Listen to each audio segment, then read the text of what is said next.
I kept it in my repertoire. You know what I'm saying? I kept it in my repertoire.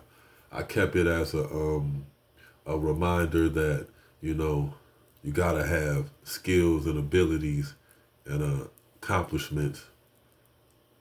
You can, you know what I'm saying, perform under the lights and the brightness. So you gotta develop, you know, repertoire. You know what I'm saying? Being an athlete, I understood that everything, you know, you got to take things, you know, with a grain of salt. You know, if you're not prepared, if you won't dribble in the snow and do the thing it takes to, you know, get to the other level and practice, then you won't be good. I had to practice for hours to get good at basketball. I had to practice for hours to get good at, you know what I'm saying, rapping. And I was naturally good because I stepped out good, but I practiced a lot too. Just as much I was natural ability as just as much I was, you know, making sure I, you know, shave my pencil to be the sharpest pencil that I can have it. And also have my jumper the purest shot that I can ever shoot with my abilities and my skill. Enter Kate. Enter Kate is detail and very detailed and very complicated, and that's why I named it, you know, that song because I felt like that's what the song was basically based on.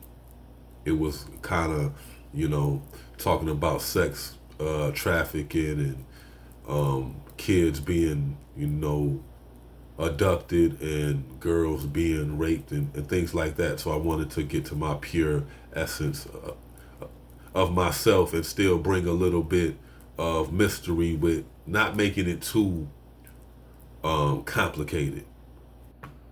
Discern, you know, that's the word I got for that.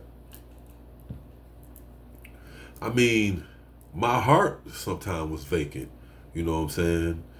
It was empty and hollow, and I had to give it. I had to nurture it to become who I am at this point of my life. I mean, us just doing this interview with six people proves that will have we will have conversation rules the nation, and what you don't talk about is not understood. But you know, there's a majority of things that get understood by eye contact, body language, and different uh, uh, frequencies to get your answer.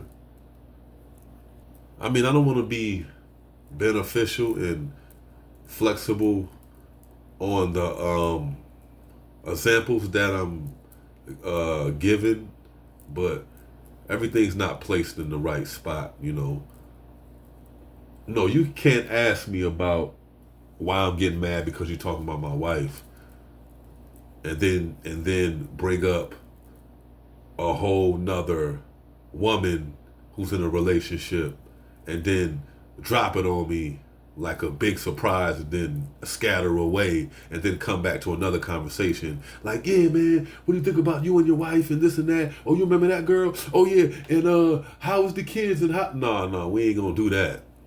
We ain't gonna do that with a smile on our face and a big knife behind our back. Fuck no.